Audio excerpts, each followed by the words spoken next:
الحمد لله رب العالمين والصلاة والسلام على سيد الأنبياء والمرسلين سيدنا ومولانا محمد وعلى آله وصحبه أجمعين. أما بعد، فأعوذ بالله من الشيطان الرجيم. بسم الله الرحمن الرحيم. يا أيها الذين آمنوا إن جاءكم فاسق بنبأ فتبينوا أن تصيبوا قوما بجهالة فتصبحوا على ما فعلتم نادمين. صدق الله العظيم. وقال الله تعالى: فلولا إذ سمعتموه قلتم ما يكون أن نتكلم بهذا سبحانك هذا بهتان عظيم. صدق اللہ العظیم. محترم و مکرم حضرات علماء کرام، معزز بزرگوں اور عزیز دوستوں اور بھائیوں، قرآن کریم اللہ پاک کا کلام، آخری کتاب جو قیامت تک آنے والے انسانوں کی ہدایت کے لیے اتاری گئی ہے. ظاہر ہے کہ اس قرآن کی تفہیم اور اس کی تبیین، اس کی وضاحت اللہ رب العالمین کی طرف سے جب تک نہیں کی جائے گی، بندوں کے بس کی بات نہیں ہے اس کتاب کے اسرار اور رموز کو سمجھ. اسی لیے حضرت نبی کریم صلی اللہ علیہ وسلم کا جو فرد منصبی قرآن کریم میں اللہ نے بیان فرمایا وہ یہی کہ وَأَنزَلْنَا إِلَيْكَ الذِّكْرَ لِتُبَيِّنَ لِلنَّاسِ مَا نُزِّلَ إِلَيْهِمْ، کہ ہم نے ذکر یعنی قرآن آپ پر اتارا ہے تاکہ آپ وضاحت کر کے کھول کر پیش کر دیں اس کتاب کو جو لوگوں کے پاس اتاری گئی ہے، تاکہ وہ آپ کی تشریح، آپ کے بیان کی روشنی میں مزید غور و فکر کر سکیں. گویا اس آیت کریمہ میں قرآن کریم اور اس کا بیان جو نبی کریم صلی اللہ علیہ وسلم کے اقوال و افعال و تفصیلات کی شکل میں ہے، پھر اس قرآن و حدیث میں جو منصوص احکام ہیں، مسائل ہیں، ان کی علت میں غور کرنے کے بعد علت کے اشتراک پر کی وجہ سے اس حکم کو دوسرے جگہوں میں دوسری مسائل میں بھی منتقل کرنے، جس کو قیاس کہتے ہیں. تو یہ تینوں کا اس کے اندر ذکر ہے کہ قرآن کریم اصل ہے، نبی کریم صلی اللہ علیہ وسلم کی سنت اس کا بیان ہے، اور قرآن و حدیث کے منصوص مسائل میں غور و خوض کر کے غیر منصوص مسائل کا حکم دریافت کرنا، یہی قیاس ہے، اجتہاد ہے. قرآن کریم کی وضاحت اور بیان ایسا نہیں ہے کہ باقاعدہ بیان قرآن الگ الگ سے بولا ہو، بلکہ حضرت نبی کریم صلی اللہ علیہ وسلم کی ہر پر اجمالی طور پر کچھ ایسے معانی کا اور ایسے علوم کا اضافہ کیا گیا کہ جب جہاں صلی اللہ علیہ وسلم سے پوچھا جاتا تھا تو وہاں صلی اللہ علیہ وسلم اس کی طرف توجہ فرما کر جواب دیتے تھے، اور اگر ایسا نہ ہو سکا تو انتظار فرماتے تھے، باقاعدہ پڑھتے. چنانچہ کبھی جبریل امین وحی لے کے آئے، کبھی خواب میں بات آتی. تو اس طرح سے حضور پاک صلی اللہ علیہ وسلم کی یہی سارا زندگی بیان قرآن. آقا صلی اللہ علیہ وسلم نے اپنے زبان سے جو فرمایا، حضور پاک صلی اللہ علیہ وسلم نے جو عمل کیا، یا حضرت صلی اللہ علیہ وسلم کے سامنے کسی صحابی نے کوئی کام کیا یا بات کہی اور حضور پاک صلی اللہ علیہ وسلم نے اس کا خاموش کیا یا بھائی تقدیر جس کو کہتے ہیں، کیونکہ آپ کی حیثیت ہے اولا رسول اللہ کی، لہذا حیثیت رسول اللہ کی منشا کے خلاف کوئی کام کرے گا رسول کو گوارا نہیں ہوگا، رسول نقید کرے گا۔ اگر آپ نے نقید نہیں فرمائی تو اس کا مطلب یہ ہوگا کہ وہ آپ کی نقید ہے اور اللہ تبارک و تعالی کی منشا کا موافق۔ اس طرح سے آپ کا سب جو ہے قرآن کریم کا بیان، قرآن کریم کی شرح، قرآن کریم کی تفسیر۔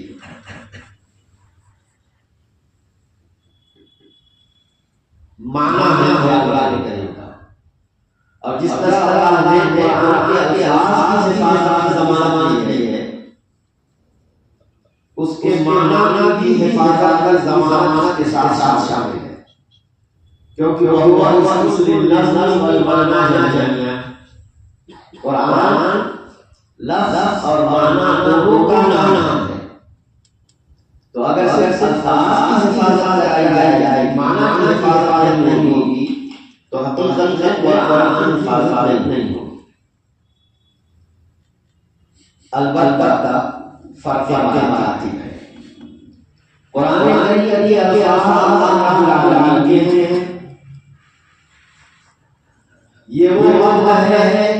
کہ قیامت تک آنے والے انسانوں کی ہدایت کے لیے یہ اتارا گیا ہے، اس لیے اس کی حفاظت اتنے پختہ طریقے سے ہونی چاہیے کہ اس میں کوئی کمی اب بدل نہ ہو۔ چنانچہ باقی کے ساتھ بلکہ شروع ہی سے نبی کریم صلی اللہ علیہ وسلم کو قرآن پہنچانے کے لیے جو واسطہ مہیا کیا گیا وہ اپنی فطرت کے اعتبار سے امین ہے۔ نزل به الروح الامین، الروح الامین جبریل امین اس قرآن میں لے آیا ہے۔ جو اس کمی کریں گے، زیادہ کریں گے، بھولیں گے، نہ نسیان شرابیں گے، بلکہ اللہ تعالی کی طرف سے جو گیا ہے اسی طرح وہ سنا دیں گے۔ نبی صلی اللہ علیہ وسلم پڑھا دیں۔ پھر نبی صلی اللہ علیہ وسلم کو اس بات کا مطلب دیا گیا آپ جبریل امین کے ساتھ قرآن کا اہتمام دور کریں۔ رمضان مبارک میں باقاعدہ جبریل امین کے ساتھ صلی اللہ علیہ وسلم، اور جس طرح صلی اللہ علیہ وسلم کی وفات ہوئی اس کا دور ہوا، اور یہ قرآن کے الفاظ کی حفاظت کے لیے دور کا منظریہ ہے، اس کے لیے الگ الگ ذات مدارات ہے۔ یدارس قرآن کہ ایک پڑھے دوسرا سنے، دوسرا پڑھے پھر پہلا اس کو سنے، یہ پڑھے ہوئے وہ پڑھے یہ سنے، اس کو مدارات کہتے ہیں۔ حضرت نبی کریم صلی اللہ علیہ وسلم کو اپنے وقت بڑا زیادہ جانا تھا، اور یہ دور کا سلسلہ قیامت تک باقی تھا، کیونکہ اسی کے ذریعے سے قرآن کی حفاظت ہوئی تھی۔ چنانچہ نبی صلی اللہ علیہ وسلم کو کہا کہ آپ اپنے امتی کو بڑی کام کے ساتھ دور کریں۔ چنانچہ حضرت ابی کعب اللہ تعالیٰ کو محمد صلی اللہ علیہ وسلم کی بات آئی کہ ابی اللہ نے روح دیا ہے میں تمہارے ساتھ قرآن دور کروں، تو میری آنکھوں میں خوشی کے آنسو بڑے بڑے اللہ ثانی، کیا اللہ نے نام نے بتایا ہے، فرمایا اللہ سامات، اللہ نے ہمارا نام لے کر ظاہر ہے جب رسول کریم صلی اللہ علیہ وسلم کا دور ہو رہا ہے، کے ساتھ اور رسول اللہ صلی اللہ علیہ وسلم کے ساتھ ہوتا ہے حضرت ابی بکر رضی اللہ عنہ. پھر جب صحابہ کو بڑی کام خوش نصیب ہے کہ جس کو اللہ نے نبی صلی اللہ علیہ وسلم کے ساتھ دوڑنے کا حکم دیا ہے، صحابہ نے ابی بکر سے دوڑ کا سلسلہ اور اس طرح سے دوڑ کا سلسلہ چلا. چنانچہ آج بھی اس سلسلہ چلا ہے اور تحفیظ القرآن کا ایک مبارک سلسلہ ہے. دو چند آیات، ایک آیت دو آیت استاد محترم محفظ قرآن طالب کو پڑھ کر کہتے ہیں وہ پڑھتا ہے اس طریقے سے یہ سلسلہ چلتا ہے قیامت تک. اس سلسلہ چلتا رہے گا. اللہ تبارک و تعالی نے اس قرآن کی حفاظت ضمانت ہے اور اللہ تبارک و تعالی نے اس لیے یہ ممکن ہی نہیں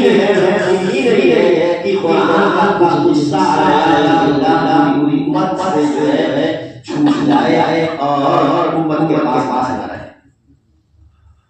ایک طبقہ اسی بنیاد پر وہ کفر کا اس نے کہا کہ وہ قرآن کا تحریف کا عقیدہ رکھتا ہے. تحریف قرآن کا عقیدہ کی بنیاد پر انسان کافر ہو جائے. کیونکہ جب اللہ نے لا الہ الا اللہ بین یدیہ ولا خلفہ تنزیل الحکیم فرما دیا گیا ہے تو یہ وہی قرآن کے اندر کسی چیز کو کوئی تشریح کوئی تحریف ہو سکتی ہے نہ تحریف معنی ہو سکتی ہے. تحریف لفظ کی کوشش تو بہت ہونے کی لیکن نہیں چلی. ہاں تحریف معنی کی کوشش کی گئی اور وہ کچھ کسی حد تک کامیاب ہوئے لیکن اللہ تعالیٰ نے ہر زمانے میں ہر دور میں ایسے بات نظر علماء جو خاص طور سے بیان قرآن یعنی سنت نبوی کی معنی رہے ہیں اللہ نے کھڑا کیا اور معنی کا حقیقت والوں کا حقیقت انہوں نے دستان کیا اور دودھ کا پانی کر دیا. نبی علیہ السلام علیہ وسلم بارش ہوئی ہے یا خلق ينزل عن الخلق والحاجة الجليل وتأمل الجاهل. لہذا معنی کا فيه کوئی کرنا چاہے گا چل نہیں سکے. ہمیشہ لا الہ الا اللہ من امتی ظاہرین منصورین ظاہرین علی الحق. میری امت میں ہمیشہ رہے گا جو اللہ کی جانب سے مؤید و منصور ہوگا اور حق قائم رہے گا اور تحقیق کرنے والوں کا اختلاف کو بالکل وہ کی طریقے سے الگ کرے گا. یہ اللہ تعالیٰ کا ایک جانی ہے. ایشیا پر بڑے صغیر پر کہ اللہ نے اپنے فضل اور کرم سے بندوں کے دلوں میں ایک درسگاہ عام مسلمانوں کے چندوں پر چل والی ایک درسگاہ کا نام دیا کے دلوں میں اور وہ اللہ نے اخلاص کا رہائی کا نہ جانے کس درجے کا اخلاص کا آج زندہ ہے اور اللہ جانے. وہ ایک ریاست نہیں ہے، وہ حقیقت بن گیا، وہ ایک علامت بن گیا اور جتنے بھی فتنے رونما ہوتے ہیں ان تمام فتنوں کا مقابلہ یہ ادارہ اس ادارے کا انتظام یا اس ادارے کی جو غیر رسمی شاخیں ہیں پوری دنیا میں ان غیر رسمی شاخوں کے اقدام یہ سب نام سمجھتے ہیں کہ اہل سنت والجماعت کا جو طریقہ ہے، جو حضرت نبی کریم صلی اللہ علیہ وسلم سے بطریقے تمام مسلموں کا مطابق کر آیا ہے، اس اہل سنت والجماعت کے عقیدہ کے عمل در حقیقت کیا ہے؟ اہل سنت والجماعت کا اصل ہے جو جس کا لوگ ہے اور اس کے بڑے والے بڑے صدیق میں اسلام میں بے شمار ادارے ہیں اور اداروں سے وابستہ ہیں. در حقیقت عقیدہ، عمل اور فکر میں اعتدال کرنا، عقیدہ، عمل اور فکر میں اعتدال کرنا. میری بھائیوں اور دوستوں، کہ جب بھی کوئی اس طرح کا نامہ ہوتا ہے، علاقات میں شدی سنکن اور عیسائیت کا شبہ قادیانیت نے بہت بڑا بڑے نے ایک اچھا سا ملک عوام میں پیشاب اور بہت طرح کے فتنے رونما ہوتے رہے. الحمدللہ اور خاص دیوبند اور اس کے زیادہ تمام کا مقابلہ کیا اور ہماری معاشرت داری، چونکہ اس مجلس میں علماء کرام کی ذمہ داریوں کا احاطہ کرنا یہ بھی اس کا ایک موضوع ہے. تو یہ آپ کو بیان کرنے بتانے کی ضرورت نہیں ہے، بس یہ ہے کہ سبب کا مظاہرہ ہو جائے تو بات ہو جاتی ہے. اور بات یہ ہے بھائیوں اور دوستوں کہ عالم نائب رسول ہے. یہ تو معلوم ہے، عالم کی فضیلت یہ ہے کہ وہ نائب رسول ہے. لیکن نائب رسول ہے تو نبوی صفات اور نبوی جو کردار ہے، نبوی جو مشن ہے، اس نبوی مشن کو جتنا زیادہ یہ آگے بڑھائے گا اسی قدر سے مہیلا مستحق ہوگا. محض دوڑ مدرسے سے آواز کا قرض ہو جانا یہ ہمارے کوئی فضیلت کی چیز نہیں. فضیلت چیز یہ ہے کہ نبوی مشن پر عمل کرو اور حضرت نبی کریم صلی اللہ علیہ وسلم کے اس دین کو اعتماد سے، فتنوں سے اور تلبیس سے اس کی حفاظت کے لیے پورے طور پر وابستہ ہے. عملی طور پر میدان میں اترے اپنی علم کا احساس ہمیں کرنا چاہیے. ہوتے ہیں حالات بعد ایسے آ جاتے ہیں، معاشی الجھنوں میں شکار ہو جاتے ہیں یا اسی پیسے سے کسی اور مسئلے میں شکار ہو جاتے ہیں. بات مسئلہ حق کی کوشش ہے وہ بڑی آسان ہو جاتی ہے. مسئلہ کا شکار ہونے کی وجہ سے منکر کا سامنے ہوتا ہے، لیکن مسئلہ کی وجہ سے ہم اپنی زبان سے بول پاتے ہیں. حالانکہ اللہ ہمارے ہونا چاہیے کہ ہمارے والا ہے. اگر ہم جو امانت ہمارے پاس ہے اس امانت کے تقاضے کے مطابق احتیاط اور جانتے رہتے کہ دنیا میں کوئی طاقت ہمارا بال نہیں لا سکتی. لیکن عالم کی ذمہ داری وہ ہمت سے کام لے، مسئلہ کوشش کا شکار نہ ہو. ہاں جہاں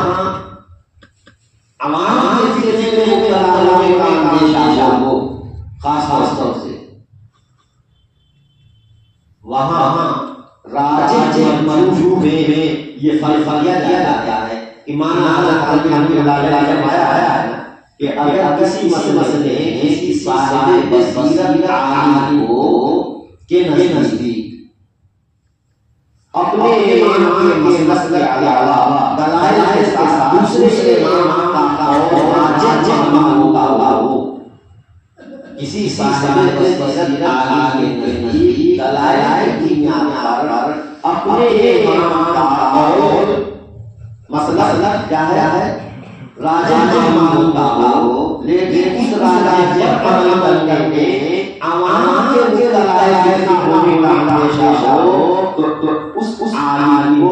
مرجوع قول پر ہی عمل کرنا چاہیے تاکہ عام دلائل نہ ہو۔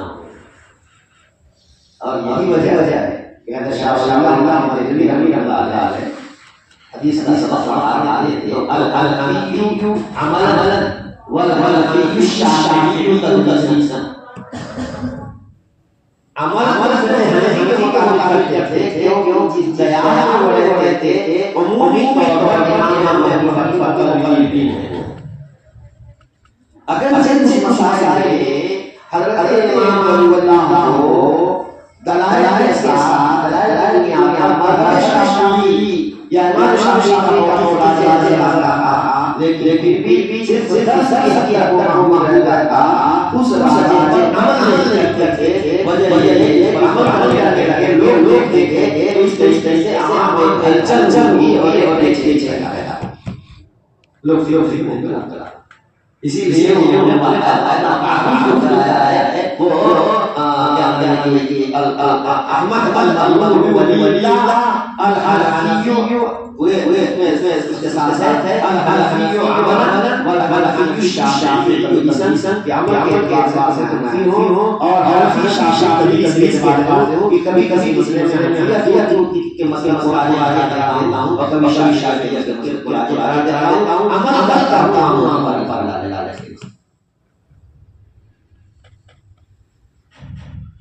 قرآن کریم کا بیان اور شرح احادیث ہے۔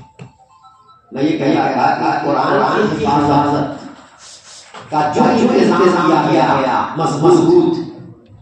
کہ لفظ کی بھی حفاظت کا اہتمام کیا گیا۔ حدیثیں نبی کریم صلی اللہ علیہ وسلم کی جانب سے بیان قرآن ہے، معنی مفہوم اللہ کی طرف سے استعمال کیا گیا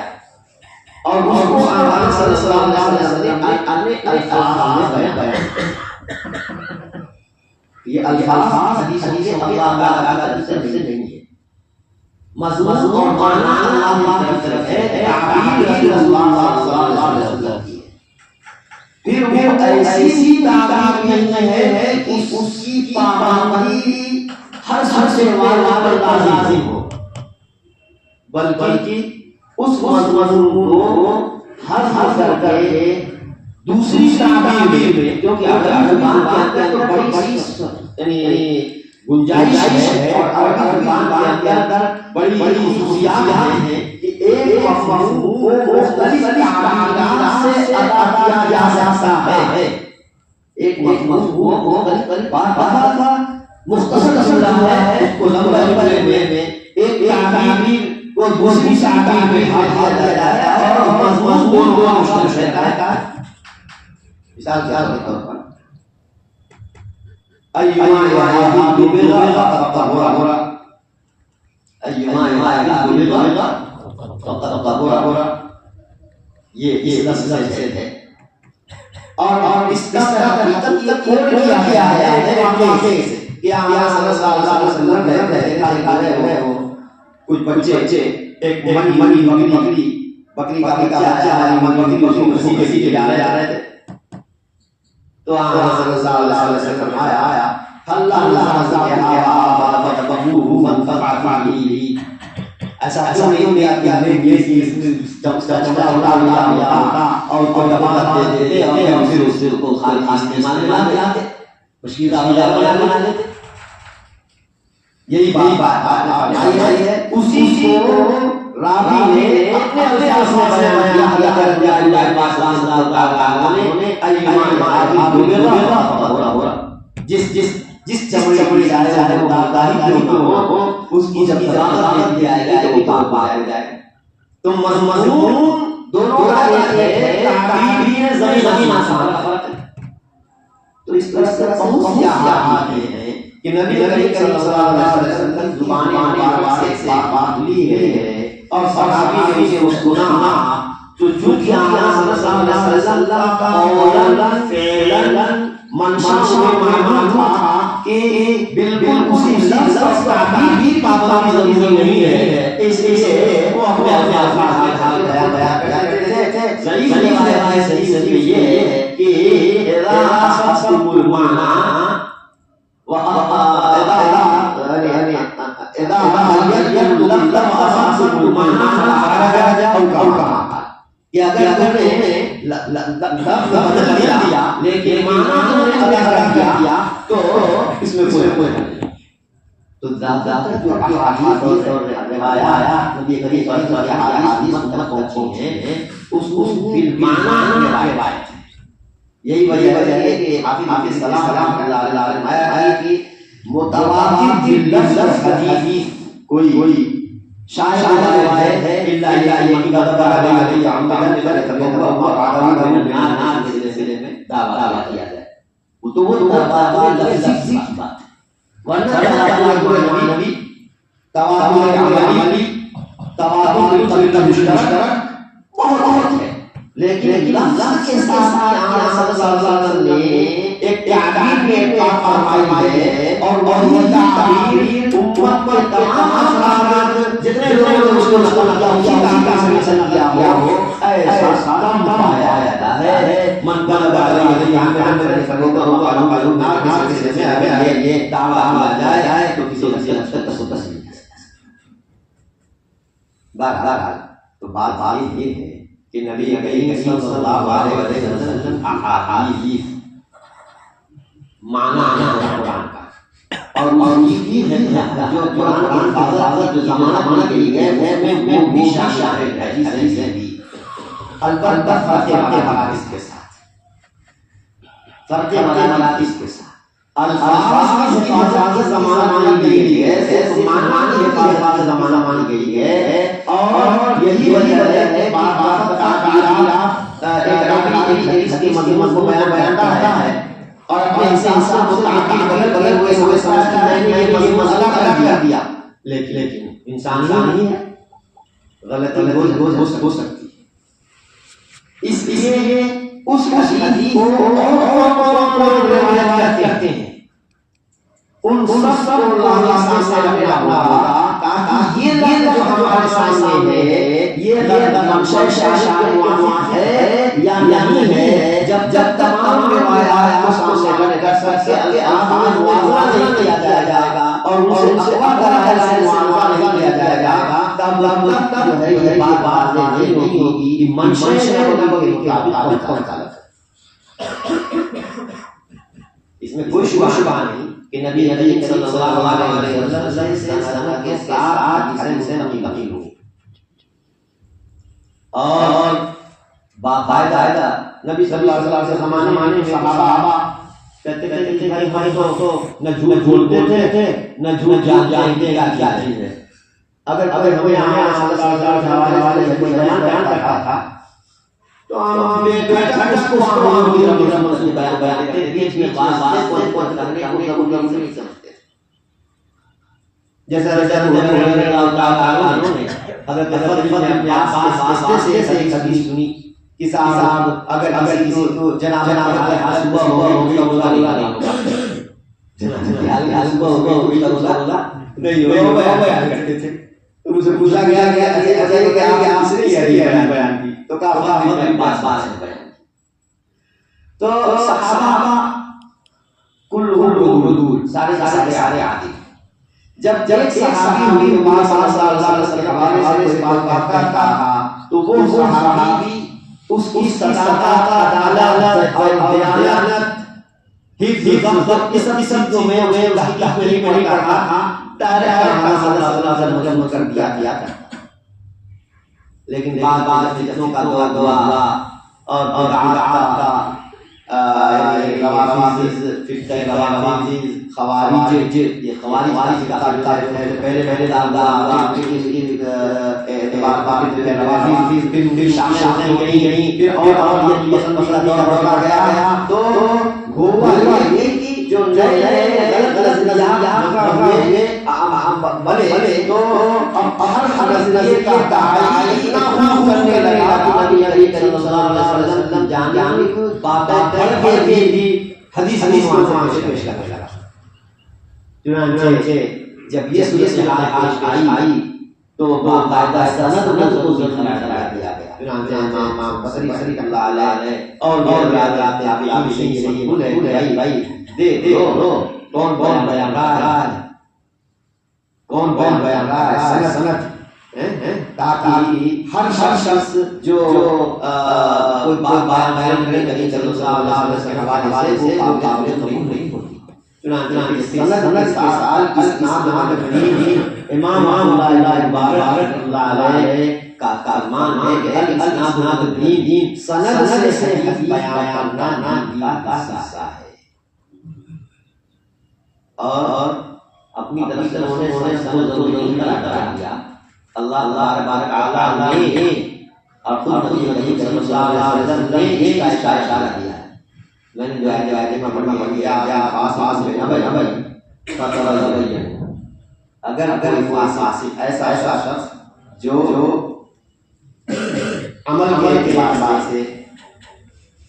کمزور ہے یا اپنے اعتبار سے وہ کوئی بات کرے خبر دے تو ایک دم بات کو مان اور اس کا قدم اٹھا دے. وہ اس کی حالت ایسی نہیں ہے کہ اس کی بات پر آنکھ بند کر کے دھیان دیا جائے اور اس کی بات نصیحت کی جائے. فتبینوا, تم بھی تحقیق لو, دوسرے سے استعمال کر لو. ہو سکتا ہے سچا ہو, ہوتا ہے وہ سچا ہے غلط فہمی کا شکار ہوتا ہے. غلط فہمی کا شکار ہوتے ہیں.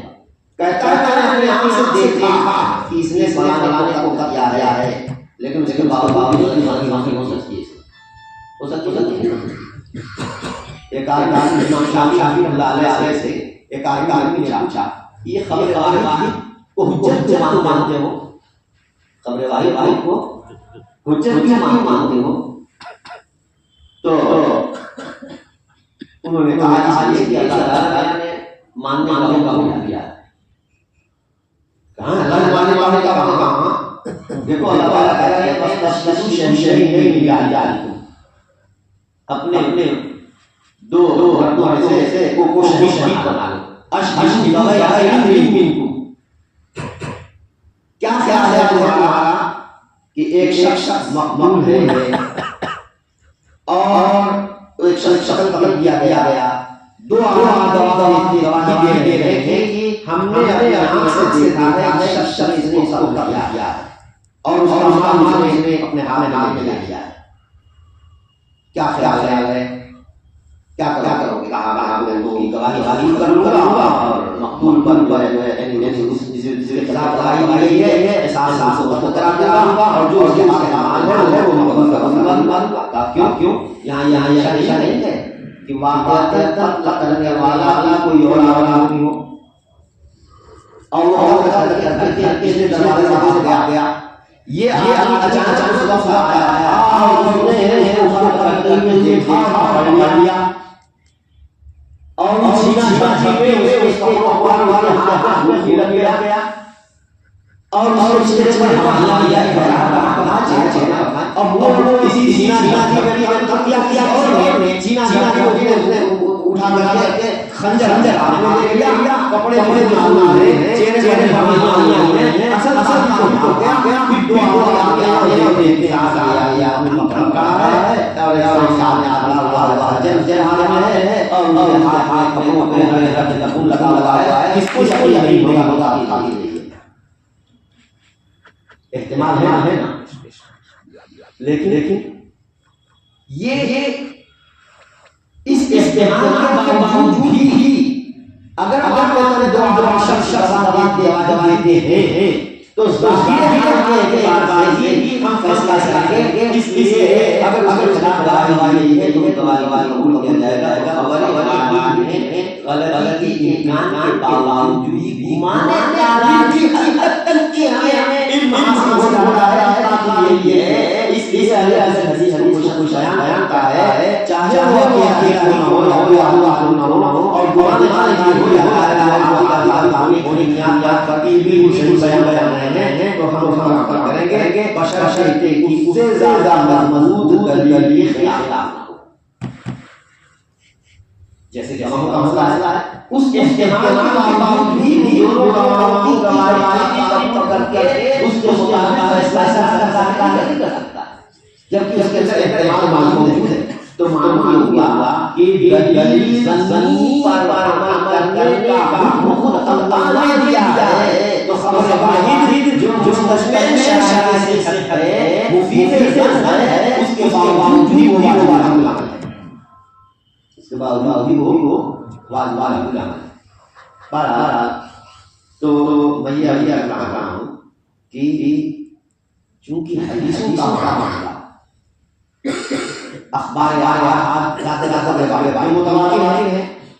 وہ تو میں بات ہے جو اخبار اس لیے لگائی گئی سند کے ہر راوی عمل کے اعتبار سے شریع اسلام پر عمل کرتا ہے، عقیدے اور عمل کے اعتبار سے التمسک شریعت اسلام کی رکن کا اسی کی کامیاب عدالت ہے. دوسری چیز یہ ہے کہ ثابت ہو اور ثابت ہونے سے جانا جائے گا باقاعدہ اعلان ہے کہ اگر حدیث کو چند لوگ روایت ہوں تو اس میں دیکھا جائے گا کہ اس اگر کوئی بھی اس آدمی بیان کرتا ہے موافق کرتے ہیں تو یہ علامت اس بات کی ثابت ہے، تو اس کا ایک معیار. اسی طریقے سے سے مایا کہا ہے اس سے سماعت ثابت ہو چاہے حقیقت چاہے حکم، چاہے حقیقت مطلب جانتے ہیں مطلب یہ ہے ایک ہی شہر میں ظاہر ہے کہ ایسا یا کسی لیکن یہ ان کا مقام ایک شہر ہونا یہ ہے، اور پھر سے حدیثوں کا بارے میں یہ سب سارے بات جو بات بیان کرتا ہے وہ حقیقت بیان کرتا ہے. تو یہ تمام شرطیں ہیں، ان شرطوں کے حقوق کے فیصلے میں اختلاف ہے. مثلا سند متصل ہونا قرون ثلاثہ ضروری تھا. امام مالک اور امام علیہ کی ضروری نہیں. اب صحابہ یہ وجہ کہ صحابہ کے ندی میں رہتے ہیں قرون ثلاثہ میں اگر شرط ملی قال صحابی سے کو حضرت کے قال رسول اللہ کہتا ہے یا تابعی قال رسول اللہ کہتا ہے یا صحابی کا نام کہتا ہے فلان جس کے بارے میں وہ صحابی کو آیا ہے، لیکن پھر بھی امام مالک اور امام ابو حنیفہ رحمہ اللہ کے نزدیک جو ہے کیونکہ یہ زمانہ سے روح کا ہے گمان عدالت تھی اس لیے گمان والی ہے کہ اسے صحیح ہے. وہ تو امام شافعی اللہ علیہ سے سگائی اور یہ مسلسل ہے وہ امام ہے جس حدیث سے کو حذف کیا گیا ہے اس نے صحابی سے آیا ہے پھر تابعی سے لیا ہوا یہ احتمال ہے. تو اپنی طور بہت سارا احتمال آیا ہے اور تابعی سے وہ چوتھے سے 5-6 تابعی ایک تابعی سے چوتھے جیسے ایسا ہو سکتا ہے. اس لیے امام شافعی رحمۃ اللہ علیہ اور حضرات نے مسلسل کلام کیا. میں خالی علماء ہیں میں یہ کہنا چاہ رہا ہوں کہ حدیثوں کی صحت اور ضعف کا حکم لگانا یہ ہمارے اجتہادی ہے. حدیثوں پر صحت اور ضعف کا حکم لگانا ہمارے اجتہادی. ایک حدیث کی سند تمام رجال اعلیٰ درجے سے ثابت ہیں جس کی بنیاد پر اس پر حکم لگا لیں ہو سکتا ہے کہ روایت کے معنی کی بنیاد پر وہ اصل شے سے آگے رجال سے ایک دوسرے سے مساوات ہے نظر نہیں آ رہی ہے، لیکن فقیہ دیکھتا ہے کہ باب میں جو قرآن کی آیات اس مسئلے سے متعلق وارد ہیں، امت کا کام جو اس مسئلے میں ہے وہ اس سے مختلف ہے۔ چنانچہ ہماری مالک اللہ نے حدیث روایت کی البیان یا ہمارے فرقہ حضرت عمر رضی اللہ عنہ حدیث کا سنن سے متشدد روایت کیا انہوں نے، اس کے بعد کہتے ہیں لیکن ہم نے ہر بار اس کو غیر نہیں پایا۔ اس کا ظاہری مفہوم ہے، معنی جو سمجھ میں آیا ہے اپنے شاہ کو ہم نے اسے اس پر عمل کر کے نہیں پایا۔ واللہ اعلم اللہ جائزہ کیا۔ اب یہ سلسلہ سے روایت کیا اور اس کے مطابق امام مالک اللہ علیہ قائل نہیں ہے، کیوں؟ ہمارے اہل مدینہ سے خالی ہونے کی وجہ سے۔ سمجھا آپ نے؟ چنانچہ اس توجیہ کرتے ہیں کہ بھائی تفرق سے اللہ تفرق بالعوان ہے، بلکہ تفرق بالعوان ہے۔ یہ تو آپ جانتے ہیں، تو وہی کیا مطلب یہ فقیہ یہ دیکھ رہا ہے سلسلہ ہے نبی کریم صلی اللہ علیہ وسلم مضمون یعنی کہ مسئلہ ہے، لیکن اس سے زیادہ مضمون دلیل ہمارے مولانا کو کہتے ہیں جو ایک بڑا مقام نبی کریم صلی اللہ علیہ وسلم دیکھ رہے کہ ہمیں عمل کرتا ہے اور اسے تشریح کی جاتی ہے، مدینہ عمل کا اس کا معاملہ نہیں ہے، تو اس کا مطلب یہ ہوا حدیث کی اصطلاح یا کوئی ہوئی ہے روایت میں یا اس کے معنی اور کے سمجھنے میں ہمیں جو ہے کیوں یہ عمل والا سے جاتا نہیں۔ تو ایک حدیث کی سند کے بعد وہ لیکن دلیل ہے اقوال معانی ہونے کی آیات پر فقیہ نظر ضروری نہیں ہے کہ وہ قابل عمل ہو۔ اسی طرح سے اس کے لیے کہتا ہے ایک حدیث سند سے کوئی صحیح چلا دی ہے، انقطاع ہے، مرسل ہے، منقطع ہے، ضعیف ہے، محدثین کو ضعیف کہتے ہیں، لیکن ساتھ اس کے مطابق عمل موضوع چلا رہا ہے، یہ موضوع عمل چلا رہا ہے، یہ علامت اس بات کی کہ وہ حدیث نبی کریم صلی اللہ علیہ وسلم آتا ہے، موضوع عمل والا سے کو کہتے ہیں۔ جو لوگ سنسوں کے لوگ یہ بھاگتے ہیں نا اس سے چھین کرتے ہیں، گودے تک مسائل نہیں بن پاتی۔ امام ترمذی رحمہ اللہ علیہ کو فرماتے ہیں والفقهاء اعلم بمعانی الحدیث، فقہاء حدیث کے معنی اللہ جان سکتے ہیں۔ محدثین کا کام صرف اپنے روایت کے مطابق یہ کہہ دیا کہ ہمارے دیکھنے میں شرائع سے صحیح جامع کی حدیث ہے، نبی صلی اللہ علیہ وسلم کی نسبت ہے، ہمارے دیکھنے ہماری اللہ کے مطابق یہ احساس ہے، باقی معمول بھی ہے یا نہیں ہے وہ نہ جانے، صحیح ہونا اور بات ہے اور معمول بھی ہونا ایک حدیث صحیح ہو کر معمول بھی ہو سکتی ہے اور دوسری حدیث صحیح ہو کر کے یہ تو خود امام مالک اللہ ہے الفاظ کے مسئلے میں انہوں نے کہ یہ قرآن شرع ہے یا نہیں ہے، چنانچہ کہا حدیث ابن عباس اسند و حدیث جرح وحفظ، جرح والی حدیث سند بار مزور ہے لیکن اس پر عمل نہیں ہے، اور ابن عباس رضی اللہ عنہ حدیث ہے سند بار لازم ہے لیکن عمل سے متعلق نہیں ہوگا۔ جو لوگ بخاری چڑھا ہوا ہے بخاری کرتے ہیں ان کو چاہیے سمجھ یہ اور بات ہمارے لیکن انہوں نے امت کے نام سے اصلاح کیا بہرحال یہ کہہ رہا ہوں دین بات آ رہے ہیں کہ سند کی آل یہ جب دین سند کے ساتھ دین کا احساس ہے تو امت نے ہر دور میں سند کے ساتھ جب تک کتابیں مدون نہیں تھیں، ایک ایک حدیث کی تحقیق کی یہ کس طرح سے نازل ہوئی ہے، اس طرح سے نازل ہوئی ہے، اس طرح سے نازل ہوئی ہے،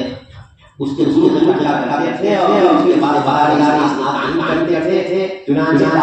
کتب اطراف ایک سلسلہ تصنیف ہے، کتب اطراف تصنیف آتی تھی، اس میں ایک حدیث کی سندوں سے مروی ہے اور سند جا کہاں جڑتی ہے تاکہ معلوم ہو جائے کہ تفرد کس حصے میں ہے اور تفرد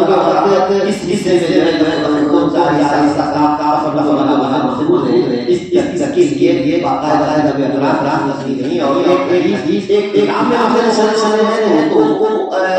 سندوں کو اکٹھا کیا گیا اور کئی حدیثوں کو ایک ساتھ جمع کر کے سندوں کو ایک ساتھ دیا گیا جیسا کہ کو اشراف ہے. میں اللہ کی تو میں یہ کہہ رہا ہوں دوستو کہ یہی وجہ ہے کہ ایک سند محدثین کے نزدیک سند جو عالی ہو وہ زیادہ پسندیدہ ہوتی ہے اور جو سند نازل ہو وہ کم پسندیدہ ہوتی تھی. عالی سند پسندیدہ ہونے کی وجہ یہ ہے کہ وسائل کم ہیں. جتنا واسطے کم ہوں گے اتنا وہم خطا روایت مانا غلطی تعبیر تبدیل کا احتمال کم ہوگا. آدمی کم ہے تو اس میں خطا فی الفہم اور خطا فی الادا کا امکان کم ہوگا اور جتنا واسطے زیادہ ہوتے جائیں گے اتنے زیادہ روایت مانا میں غلطی کے امکانات زیادہ ہوں گے. تو عالی سند واسطوں سے جو مقصود ہے وہ حدیث کے نزدیک پسندیدہ کس وجہ سے ہے. تو ظاہر بات ہے کہ یہ اسی مسلمانہ عالی سند کا ہوگی کارآمد جبھی جب کی تمام جہاں شاید سے جامع ہو اور اگر وہ شاید سے جامع نہیں ہے کوئی راوی ہے کہیں خطاب نہ گیا تو ظاہر ہے کہ وہ کسی کام کے یہی وجہ ہے کہ علوم اسلام سے صحت کے شرائط سے صحت کی استعمال علوم اسلام ہے وہ موضوع ہے. محض واسطوں کا ہونا چاہے شرائط سے صحت مہیا نہ ہو یہ کوئی چیز نہیں. کچھ لوگوں کا ایک بہت بڑا طبقہ ہے جو صرف کم باتوں کو دیکھو جب تک کتابیں موجود نہیں تب تک تو حدیثوں کا موقع راویوں کے حالات پر اور جب کتابیں موجود ہو گئی تو اللہ تبارک و تعالی نے کتابوں کی روایات کے سلسلے کو جاری رکھا. البتہ ان کتابوں کو آگے بڑھانے والوں نے شرائع عدالت دیانت ضبط وغیرہ وہ معیار نہیں رہا جو دور تنظیم سے پہلے کے میں عدالت دیانت اور معیار تھا جو رہتا تھا. کیونکہ جو ہے صرف امت کی خصوصیت ہے سند جڑ کے امت کے احکام تک صلی اللہ علیہ وسلم لہذا یہ کیا ہے کہ جب کتاب مکمل ہو گئی اور شروع کے ساتھ کے حالات پہنچ گئی ہے تو اب صرف اتنی بات آ جائے گی کہ مصنف کسی نے پڑھا اس سے کسی نے پڑھا اس سے کسی نے پڑھا یا ہم نے یہ کتاب پڑھی جس نے پڑھی تاکہ مصنف کا آتا چنانچہ یہ تمام کتب حدیث اگرچہ ان میں سے بعض تو سند کی ایک دو گئی اور چھپ جانے کے بعد نسخے سے جانے کے بعد امت کے آشو رشو پہنچے ہیں. خاص طور سے ہماری صحت ہے یہ تمام کتابیں جو ہیں بعض لوگوں میں آگاہی نہیں ایک کہیں مقامتا اور وہ بڑا ہے لوگوں میں شور نہیں جیسے میری یا تبرانی بہت بڑا آتا ہے سننے صحیح منصوب بہت بڑا آتا ہے لیکن آپ دیکھتے ہیں صحیح منصوب کی صرف چند جلدیں پائی جاتی ہے باقی اکثر شراکت ہے وہ مذہب میں اس کا معجم کبیر امام قاسم برانی ان کی کتاب اچھی چیزوں میں ہے لیکن درمیان سے ایک جگہ 5 جلد یہ سے لوگ آئے تھے اور آج تک اللہ پتہ چلا کہ وہ کہاں سمجھا آپ نے. میں کیا چاہتا ہوں کہنا یہ چاہتا ہوں کہ جب حسین صلی اللہ علیہ وسلم کی روایت پر پہنچ گئی تو کہاں نے شاید مقدم لیے حدیث بات ہو گئی. اب تک حدیثوں کا اللہ نے یہ چیز امت کے اندر آتی رہے لیکن حدیثوں پر نہیں ہے. جو ہمارے پاس حدیث شکل ہے مسائل کم پر نے بل مسائل کو بھائی قیامت تک جو حدیث سچی تھی عملی طور پر یا قولی طور پر ان سے مسائل کر لیے. اب اس کے بعد اپنا کی طرف آگے چلتی ہے نہیں چل رہے ہیں. یہی وجہ ہے کہ اب جو حدیث بڑے حدیثوں کی تعداد معلومات ہو گئے 50,000 نہیں ہے. صحیح حسن ضعیف موضوع وغیرہ سب 50,000 جبکہ امام احمد فقیہ یعنی امام دری حدیث کا لڑکا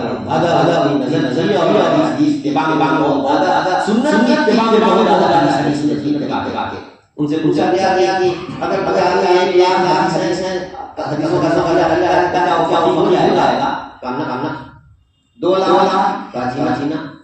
3 لاکھ کہا جینا 4 لاکھ کے ساتھ کبھی نہیں ہوگا جو یہ ہونا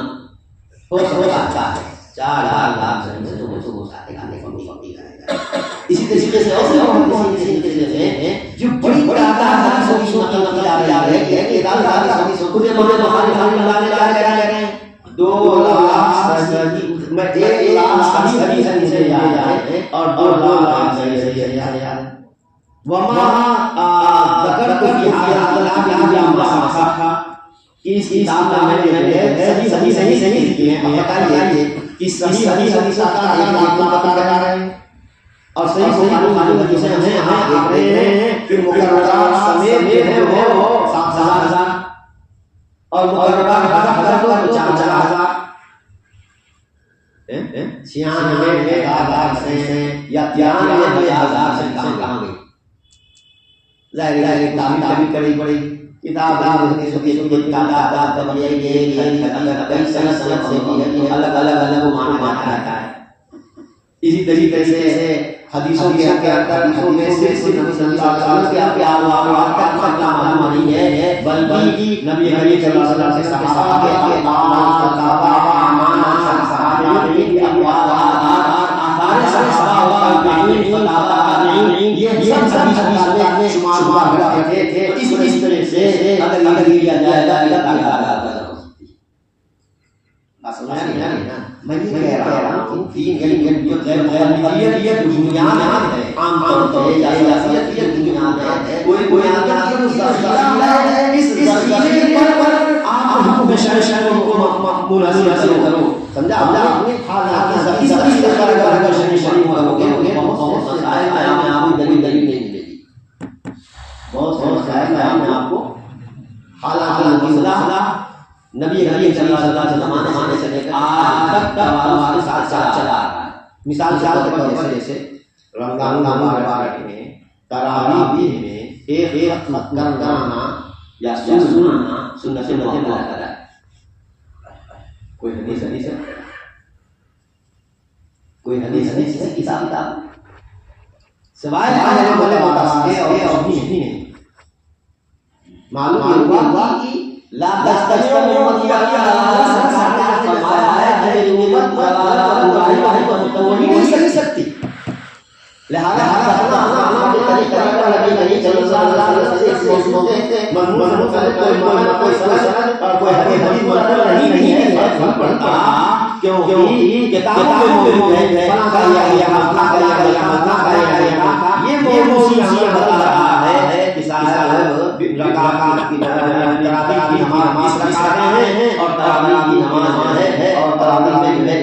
قرآن کرنا اس سے معاملہ آیا ہے. بہت مسائل ایسے ہیں مسائل آپ دلیل تلاش کریں گے تو دلیل نہیں ملے گی۔ ایک مہم ہے تحقیق کہ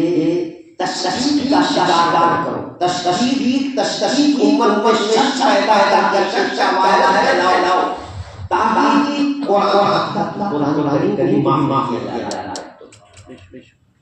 ایک محمد صاحب ہے کہنے لگے کہ بھائی حضرت عثمان رضی اللہ عنہ نے نبی کریم صلی اللہ علیہ وسلم کے زمانے میں قرآن جمع ہوا تھا صحیفے میں، اور حضرت عمر رضی اللہ عنہ نے اپنے زمانے میں یہ کرایا لیکن قراءات ٹھیک تھی۔ حضرت عثمان رضی اللہ عنہ کے زمانے میں لوگوں قریش کے مطابق ایک صحیفہ آیا اور اس صحیفے کی نقل کر کے بلدان اسلامیہ میں دور بات دیا اور لوگ تمسی کے ساتھ پڑھ رہے ہیں، لیکن اس کے باوجود بھی بقیہ قراءات میں پہلی لیکن یہ لوگوں نے قریش کے مطابق اس کی قراءت دی ہے اور اس پر انہوں نے ان کو جمع کیا ہے قریش پر تاکہ لوگوں کو چاچا نہ ہوئے اختلاف نہ ہو۔ اب کہنے والا ہے کہ وہ ماسٹر کہاں ہے، آج زمانے میں وہ ماسٹر کہاں گئی جس کو حضرت عثمان رضی اللہ عنہ نے نکالا کہ حضرت عائشہ صلی اللہ علیہ وسلم وہ ماسٹر کہاں گئی، جب وہ نہیں ہے تو اس کو قرآن کا قرآن کریم کتاب کا مطالعہ نہیں ہے بلکہ تمام کے ساتھ اصل تو یہ آیا تھی بنیاد ہے تلاوت کی کتاب، نبی نے پڑھ کر سنایا صحابوں کو اور اس زمانے میں ایک کثیر تعداد اس قرآن کو تلاوت کرنے اور سننے والوں کی ہے جن کا چھوٹے انسان کے لیے اور اتفاقیات اور جھوٹا بھی نہیں ہو سکتا۔ یہ بات یہ اسی میں آپ کا تو کتابت نوشتے میں آنا یہ خاص اہم چیز ہے، اصل چیز ہے کہ یہی وجہ ہے کہ حدیث میں صحابہ مخالفت کرتے تھے، بعض مخالفت کرتے تھے، وجہ یہ ہے کہ جب اپنے پر کیا جائے گا تو ہو جائے گا اور بہرحال یہ امت کی خصوصیت ہے۔ نبی کریم صلی اللہ علیہ وسلم جتنے بھی مدون کیے گئے ہیں ان کتابوں کو ایک کتاب کے مصنف نے اپنے اثر سے صلی اللہ علیہ وسلم لکھی ہیں، پھر بعد میں کتابوں کو پڑھنے والے سلسلے کے ساتھ وہ کتابیں منتقل کی ہیں اور آج باوجود سے امام بخاری کی کتاب صحیح بخاری مشہور ہے، متواتر بھی کہہ سکتے ہیں، لیکن اس کا امام بخاری رحمۃ اللہ علیہ کتاب ہونا اس میں کوئی شبہ نہیں کہ امام بخاری رحمۃ اللہ علیہ کتاب ہے، کیونکہ شہرت کے ساتھ کتاب بیان کی ہے، لیکن باوجود بھی ایک خاص سند ایک سند جا کر کہیں جگہ بڑی ہے اور خاص سند کے ساتھ صحیح بخاری پہنچی، صحیح مسلم خاص سند کے ساتھ پہنچی اور جو کتاب ہیں اس امت کی اس خصوصیت کی کو باقی رکھنے کا امت کے علماء نے اہتمام کیا ہے، اگرچہ ضروری نہیں، ہمارے علماء ہند میں سندوں کی زیادہ نہیں رکھی جاتی، یہی وجہ ہے ہمارے کو نہیں اجازت جائے تو چاہیے کہ کتاب ختم کے بعد اجازت بھی دیتے تاکہ اس دوران آیا کہیں سنجے میں گیا کہیں ناما گیا چھوٹ گیا ہے تو جو کتابیں اس نے قراءت حاصل کی ہیں وہ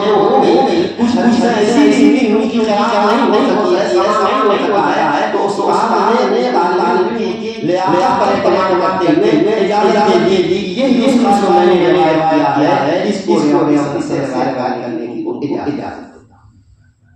اگرچہ اجازت ضعیف ہے لیکن اتنا ہے سند جوڑنے کے حد تک کافی ہے،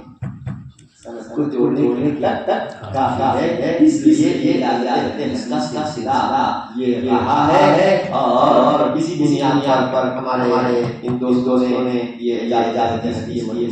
کی تھی۔ اللہ سبحانہ وتعالی وحی کے برکات سے ہم کو مالا مال فرمائے، اور قرآن کا بیان سے نبوی کے ساتھ ہمارا خصوصی اشتغال رہے۔ اللہ سبحانہ وتعالی فرمائے، واہ واہ ہمارا